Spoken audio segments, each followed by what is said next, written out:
Hello dear friends, today we start a first part of a topic which is called joint distribution, and let me right away give you a motivation for this topic. Usually in economics and finance, when we want to investigate some phenomena, we ask questions regarding two or more variables. For example, are college graduates more likely to have a job than non-graduates? Obviously, we speak about the Bernoulli variable, success or failure. Success if a person gets a job, failure if the person doesn't get a job. And regarding this variable, one Bernoulli variable is the outcome for college graduates. Another variable is the outcome for non-graduates. And how does the distribution differ? Or we can ask, how does the distribution of income for women compare to that for men? Obviously, we have one random variable is an income for women, another random variable is an income for men.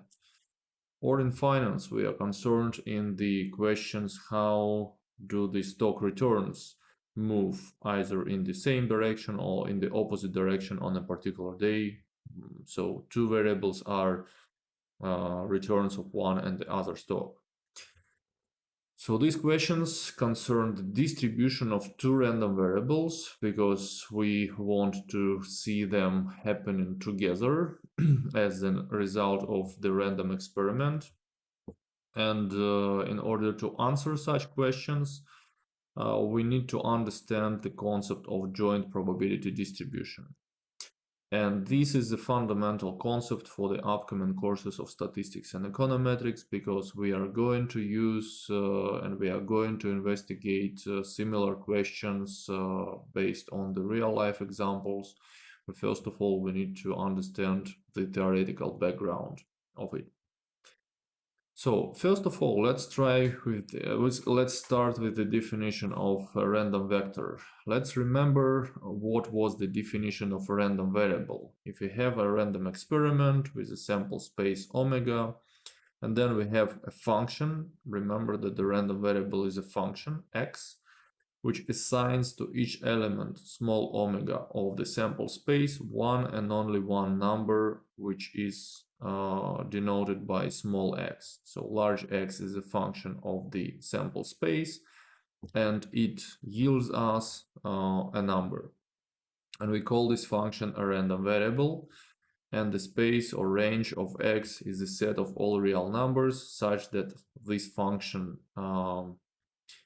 takes on values of small x, given that all omegas are the elements of the sample space. So now we introduce the concept of a random vector. And the concept is very similar. So if we have a random experiment with a sample space large omega, and we consider two random variables, so two functions, capital X1 and capital X2. So both variables assign to each element omega of a sample space one and only one ordered pair of numbers. So we have pair of numbers, and one number comes from the first function, another number comes from the second function. And then we say that this x1, capital X2 is a random vector. And the space of this random vector is a set of ordered pairs, small x1, x2, such that small x1 is the value of this function from the omega, and small x2 is the value of this function from the small omega, given that omega is the element of the sample space.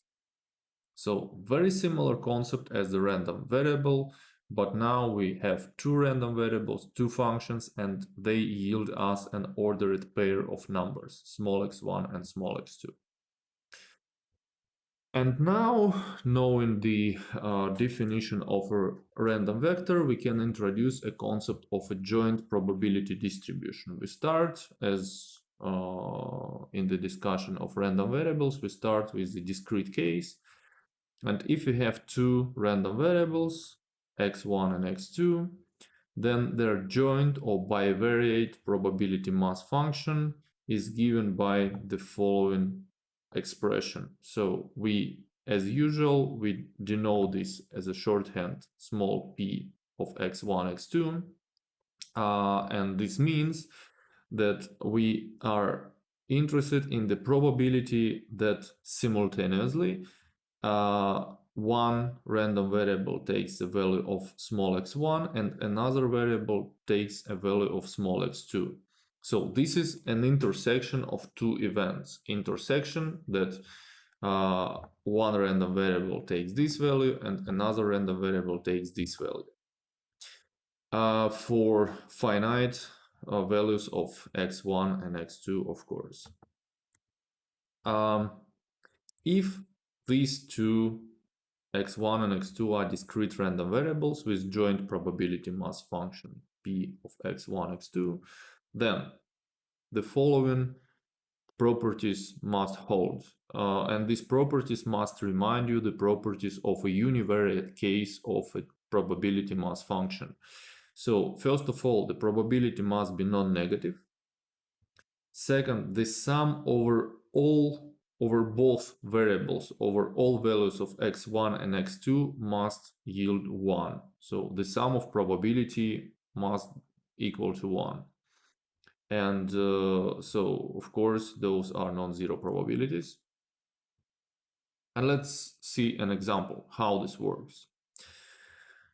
So suppose we have a local supermarket that has 3 checkout counters, and 2 customers arrive at the counters at different times when the counter are serving no other customers. So each customer chooses a counter at random independently of the other. So we have a random experiment. 2 people are coming to the check counters and we don't know which counters these people would choose.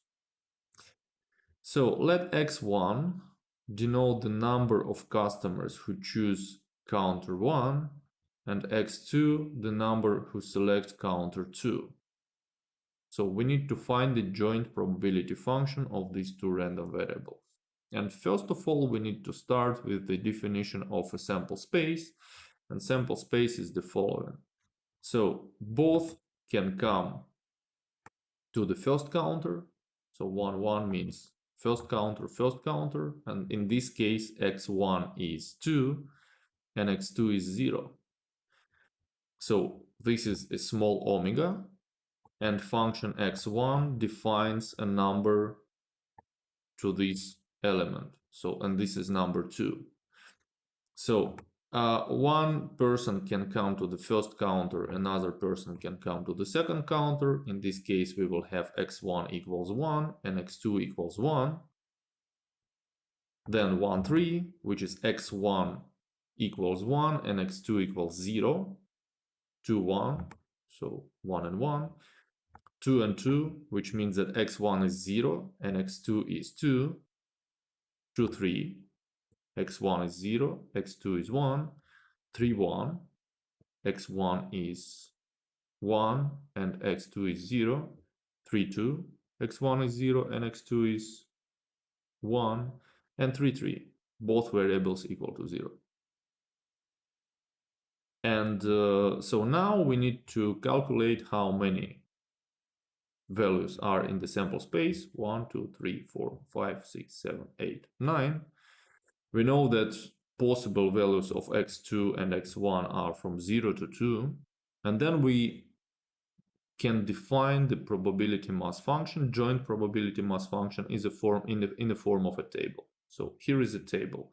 On columns we have values of x2, 0, 1 and 2.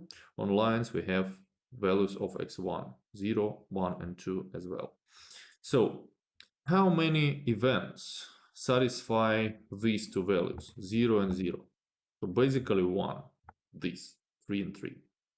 So if we believe that all outcomes in the sample space are equally likely, then the probability of this is 1 over 9. So probability of this event, 3 and 3, or the same as the probability that both x1 and x2 equal 0.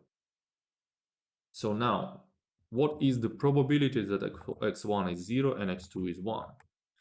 So let's see which events satisfy these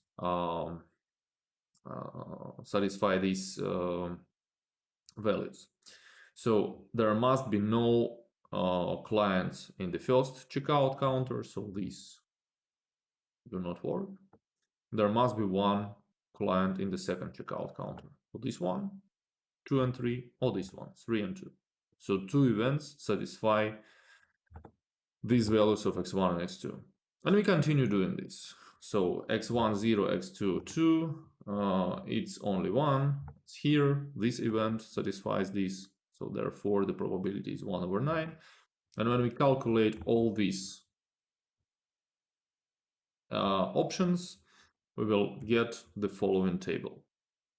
And as you can see, so the sum of these probabilities equals to 1. So 1 plus 2 plus 1 is 4. 4 plus 2 is 6. 6 plus 2 is 8. 8 plus 1 is 9. 9 over 9 yields us 1. So this table represents the joint probability mass function for these two variables. We can show this graphically, and if you remember, for the univariate case, the probability mass function is usually represented with the help of histogram. So now it's going to be three-dimensional histogram. So here we have x1, 0, 1, 2. On this axis we have x2, 0, 1, 2. And then on their intersection, the column represents the height of this column represents the probability. So basically 1 over 9 is something like very small to 0.1, so 0.11. 2 over 9 is 0.22, so meaning that this x1 1 and x2 0 and x1 1, x2 1 and x2 1 and x1 0. So all of them have this 2 over 9. So you see these values, and here we have zeros. So that's the visual representation of the joint probability mass function for the previous example. So now, when we know the joint probability mass function, we can define a joint cumulative distribution function. And the logic is very similar to that of the univariate case. So for any two random variables, basically discrete or continuous, doesn't matter, the joint cumulative distribution function is the following. So it's a capital F of x1, x2, which is the probability that simultaneously x1 is less than or equal to small x1 and x2 is less than or equal to small x2. So before we had only one inequality, so now we must have two inequalities hold. So once again, this is an intersection of two events for the finite values of x1 and x2. So for two discrete variables x1 and x2, this probability is given to the sum over x1 and x2 over the values of these two random variables from the very beginning till these values, small x1 and small x2. And given the previous example, the probability that on each checkout counters the number of customers does not exceed 1 is. So we want to calculate the probability that simultaneously x1 is less than or equal to 1 and x2 is less than or equal to 2. So let's see on the table which values satisfy this question. So basically these four. This one, 0, 0, this one, 1, 0, this one, 0, 1, and this one, 1 and 1. So we need to sum over all these four values and this probability cumulative distribution function, sorry, the probability is 7 over 9. So now from the cumulative distribution function, we move to the idea of continuous random variables. So if we have two random variables, x1 and x2, and they are continuous, and they have a joint cumulative distribution function capital F of x1, x2, which must be also continuous, then there exists a function, non-negative function small f of x1, x2, which is called the probability density function. In our case, it's joint probability density function. Then we can define this cumulative distribution function as the double integral. So first of all, we integrate over values of x1. Second, we integrate over values of x2. This joint probability density function. The same idea as for the univariate case, we change the summation sign from the discrete case with the integration sign in the continuous case. Of course, both x1 and x2 must be finite, and this function, as I said, small f, is called the joint probability density function. And they must satisfy several properties. If these two are random variables and they have a joint cumulative distribution function, then first of all, if any of the variables goes to infinity, then the value of cumulative distribution function is 0 to minus infinity. If both and the joint probability density function must be non-negative, as we said. This is the same as the probability, which must be non-negative. And when we integrate over the whole range of values of x1 and x2, we must get 1. So the sum of probabilities must equal to 1. So now let's try to understand the geometric interpretation of this cumulative distribution function for a continuous case. So suppose we have two random variables, capital X and capital Y. Suppose we want to calculate the value of this CDF at x2 and at y2 at this vector, which means that it is a probability that capital X is less than or equal to x2 and capital Y is less than or equal to y2. You can think about this as the area of this shaded gray area, which goes from bottom left and which is bounded by these two lines, by the line on the level of small y2 and line on the level of small x2.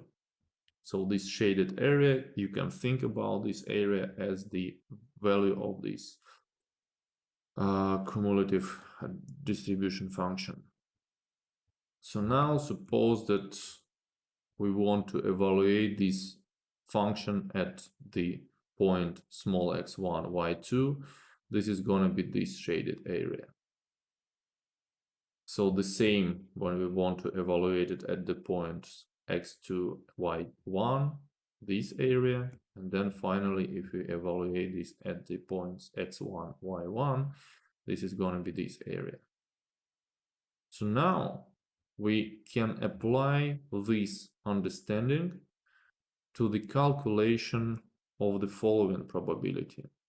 If we want to calculate the probability that x, one random variable, is between small x1 and x2, and y, the other random variable, is between y1 and y2, so it somehow differs from the univariate case, because in the univariate case we needed to subtract function at the upper value minus function in the lower value. So now we have 4 values, and this knowledge of these pictures can help us to understand what is this probability. So basically this is the probability of this small rectangle here. And in order to calculate this area, we must do the following. So we must take the larger area evaluated at x2, y2. We need to subtract the area of this rectangle evaluated from x1, y2. So this part is left. So now we subtract f of x2, y1.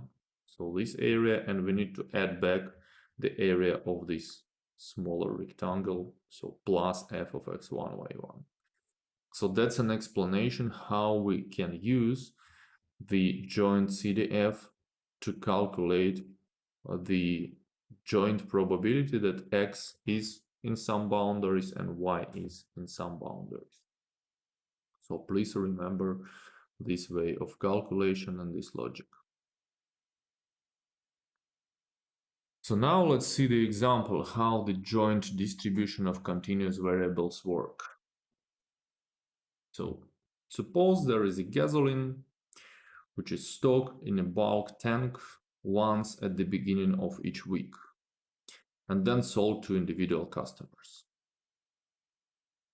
So let x1 denote the proportion of the capacity of this bulk tank, so some reservoir that is filled after the tank is stocked at the beginning of the week.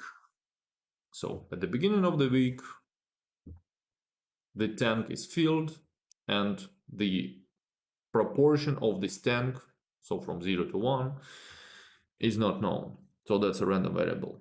Because of the limited supplies, x1 varies from week to week. So we can consider the current situation in Europe with the shortage of, with the supply shortage of the gasoline. So basically that's not far from reality. Let another variable x2 denote the proportion of the capacity of the bulk tank that is sold during the week. So this is the beginning stock of the gasoline, and this is how much is going to be sold during the week. So obviously these are proportions, so their values must be bounded between 0 and 1. And moreover, so the amount sold, small x2, cannot exceed the amount available, x1.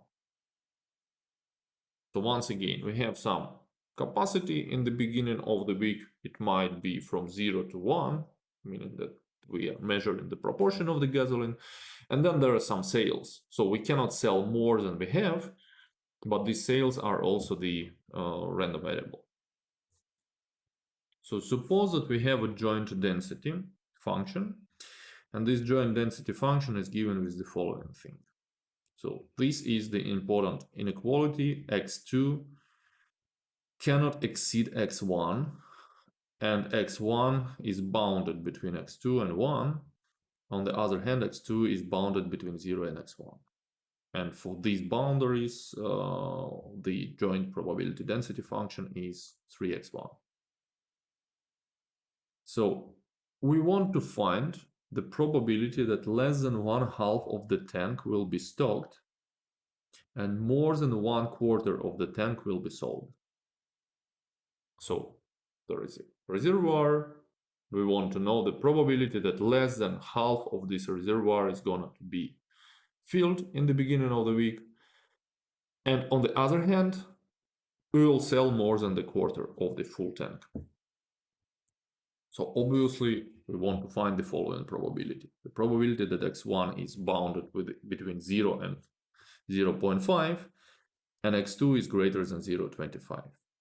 Or let's say x2 is between 0.25 and 1. So x1 must be at least as large as x2, thus the lower bound of x1 is not 0, it's 0.25 for this case.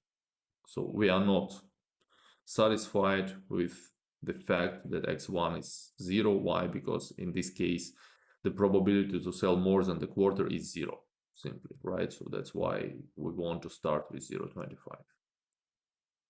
So now, speaking about this probability, we need to integrate, we need to calculate the double integral of this density function. So let's try to understand the boundaries of the integration. So first of all, x2 must be greater than 0.25. So we integrate over x2 from 0.25 to x1. Why? Because x2 cannot exceed x1. We cannot sell more than we have. That's an important thing. So now we integrate over x1, and x1 must exceed 0.25, but we know that x1 must be less than 1/2. So that's the integral from 0.25 to 0.5. So now everything is more or less simple. So we take the integral, for example, the first integral over x1. It's here. So the integral of 3x1 by x2, it's simply 3x1 times x2. We evaluate this from x1 to 0.25, which is x1 minus 0.25, right here. Then we open the brackets and we integrate this with respect to x1, and we have the following. So 3x1 cubed minus 0.375 thousandths x2 squared. So we evaluate this from the between these two boundaries, and then finally we arrive to the following probability. It's 5 over 128. That's the probability that on the one hand we will have less than half of the tank and we will sell more than the quarter. Well, the most complicated thing is to understand how the two variables are related and to understand how to properly formulate this integral. So this is some illustration of the joint probability density function from the previous example. So this is x1, this is x2. They are from 0 to 1, and then the color of this plane, this is kind of triangle which goes up. So the color represents the height of this plane, and you see that when it's blue it's close to 0, and when it's almost yellow it's close to 3. So because if x1 is 1 and x2 is also 1, this density function is basically 3, right? So it goes to 3 here. And you see that there is nothing when x1 is less than x2, x is less than y. Why? Because we defined that x2 must be less than x1. So meaning that we are working only in this area, not in the left one. And the probability that we calculated is the volume under this plane, under this surface.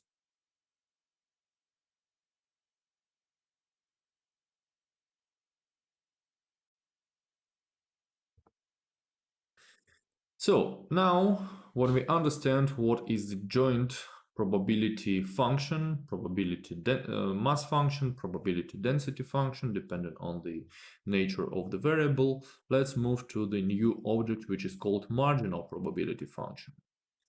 So the setup is the same. We have two random variables, x1 and x2. They jointly discrete random variables with the probability mass function p of x1, x2. Then we can define the marginal probability mass functions of x1 and x2 in the following way. So the marginal probability mass function of x1 is the summation of all joint probabilities over x2. So basically this is a probability, this is a univariate case of the probability. Probability that capital X1 equals to the small x1. We don't care about x2 at all.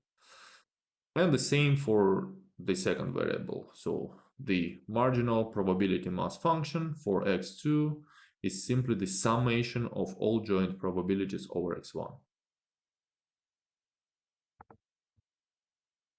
When we talk about continuous variables, we have jointly continuous random variables. We have a joint density function small f of x1, x2, and then the marginal density functions are simply the continuous transformations of the sums, meaning that we are integrating.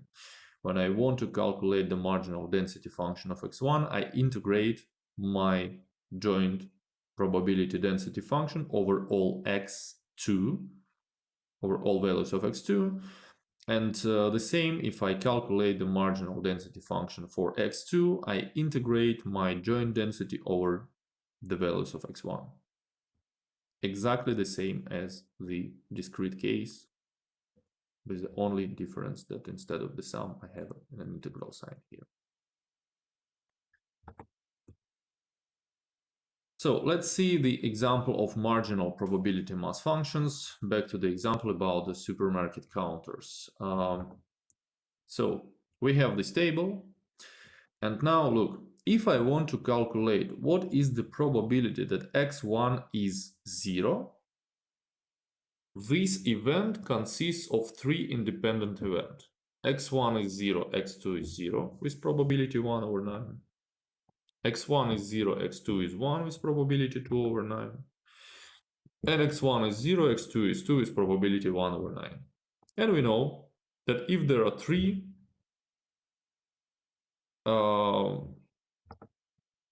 independent events, the probability that x1 will be 0 or x2 is 0. x1 is 0 and x2 is 1, or x1 is 0 and x2 is 2, is simply the summation of these three probabilities. So the probability that x1 is 0 is 4 over 9. That's a total probability, right?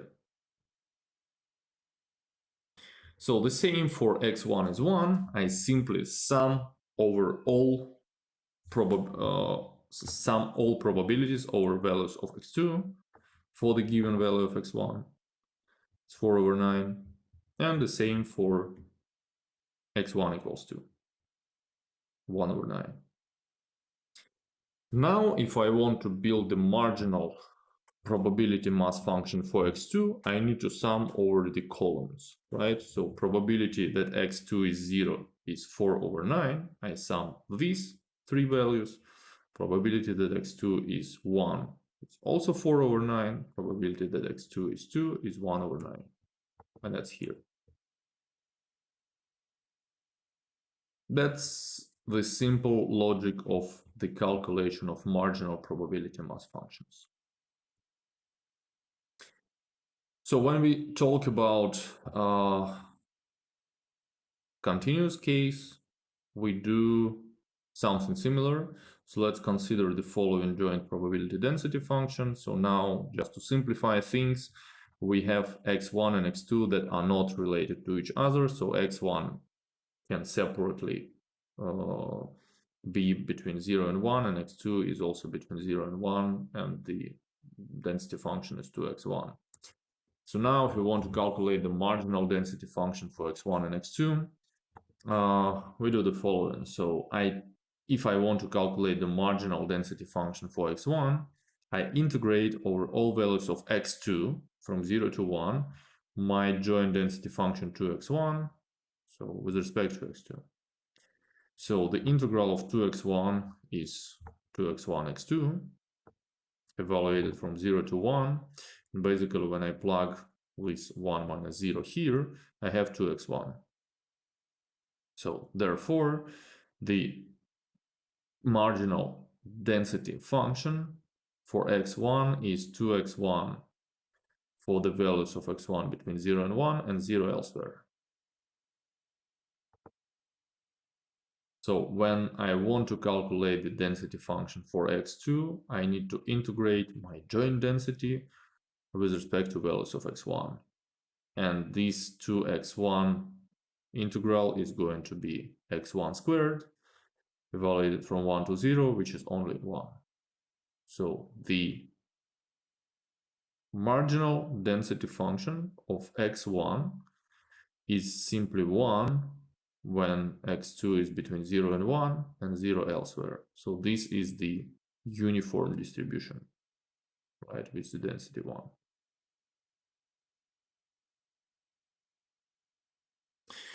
And another concept, which is called a conditional probability. So before moving there, let's try to understand, or let's try to remember what is the conditional probability itself. So remember that we define the conditional probability of an event A given that an event B has occurred, so we know that event B already happened, is equal to the following. So it's probability of A given B is the fraction of probability of their intersection, A and B, and probability that B happened.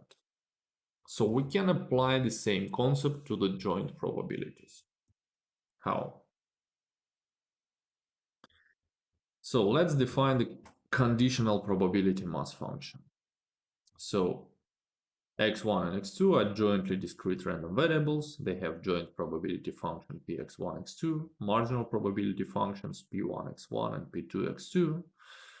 So this is what? This is the probability that x1 equals to some value. This is what? This is the probability that x1 equals to particular value x1, small x1, and another random variable, capital X2, equals to the small x2. So this is the probability of an intersection of events, and this is the probability of one given event. So now we can apply the same idea as the conditional probability of two events to the random variables case. So the conditional probability mass function of x1 given x2 is this.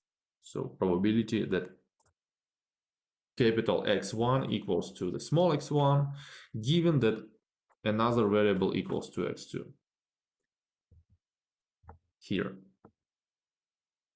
And this is what? This is the fraction of the probability of their intersection, joint probability mass function, divided by the probability that capital X2 equals to small x2, marginal probability mass function. So joint probability mass function over marginal probability mass function gives us a conditional probability mass function here. Of course, provided that this probability is non-zero, because we cannot divide by zero. So let's see an example. We have a table with joint probabilities here inside, with marginal probabilities here. And then, for example, we want to know, if you know that there is one customer at the second counter. So we know that we are in this column. We are in this column, and we need to calculate the probabilities that in the first counter there is 0, 1, or 2 clients, right? So I hope you remember these contingency tables from the topic of conditional probabilities. We have discussed them. So the idea is very similar. Now we have the probability that x2 is 1, which is 4 over 9, and we need to divide each joint probability by this value. So we scale these numbers such that their sum equals to 1. It's here. Conditional probability that x1 is 0, given that we know that x2 is 1, is 2 over 9 divided by 4 over 9, this is 1/2. Conditional probability that x1 is 1, given that x2 is 1, is 1 over 2. So there are no other possibilities, right? So there is only there are only two possibilities. Either there are 0 people on the first counter, or 1 person on the first counter. It's not possible that there are 2 people, given that we see that 1 person stays at the second counter. Okay, so this probability is 0. So we see that we just apply the previously discussed concepts of conditional probabilities applied to the case of jointly distributed random variables. The idea is exactly the same. So now we apply the same thing to the continuous case. If we have 2 variables that are jointly continuous random variables, they have joint density function and they have marginal densities. And then for any x2, for any value, of a random variable such that this marginal density is non-zero, the conditional density function of x1 given x2 is exactly some number is given by this fraction. That's exactly the same idea as for the discrete case. I divide my joint density by the marginal density. And the same for the x2. So conditional density of x2 given x1 is simply the fraction of the joint density over the marginal density of x1. So if these variables are jointly continuous random variables, they have joint density function, then the conditional cumulative distribution function can be given by this inequality. So probability that x1 is less than or equal to a small x1, given that x2 is some value, takes on a value of small x2.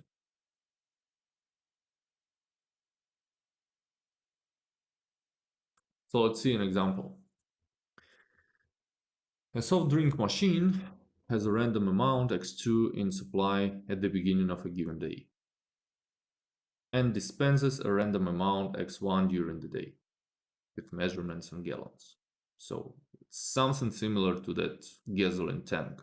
We have some initial amount of juice or soft drink and we have some volume of sales. So obviously the value of x1 cannot exceed the value of x2. So it is not resupplied during the day, so these values must satisfy the following inequality, and we know that the joint density is just 1 over 2 provided this inequality. So x2 is bounded between x1 and 2. So 2 is the maximum volume of gallons. So these points are uniformly distributed over the triangle with given boundaries. So it means that we have the same triangle as in the previous example about the, or similar, let's say, triangle as in the previous example of gasoline station, only this triangle doesn't have a slope, it has the constant level of 1 over half, so it's not gonna go like this, it's gonna be parallel to the xy plane. So we need to find the conditional density of x1 given that x2 equals to some volume. So basically, what are we looking for? If we know that there is some given amount of supply, what is the probability density function of selling some volume of this soft drink? It has some practical application, of course. If I know how much is there, I can describe the probability distribution of the volume of sales. But definitely x2 can change. That's why I'm interested in this conditional density function. And another question, evaluate the probability that less than 1/2 gallon will be sold. So x2, x1 is going to be less than 1/2 of a gallon, given that the machine contains 1.5 gallons at the start of the day, given that we know how much is there in the beginning. Okay, so let's start with the calculations. So the marginal density of x2 is given by this expression. So I need to integrate my joint density function over x1, which is here. So I integrate the values of my joint density, 1 over 2, over the following interval from 0 to x2. Why it's x2? Let's see before, because the upper boundary of x1 is x2. That's why I integrate in this way. And this is simply 1 over 2x2. because when I integrate 1 over 2 from 0 to x2, I have 1 over 2 x2.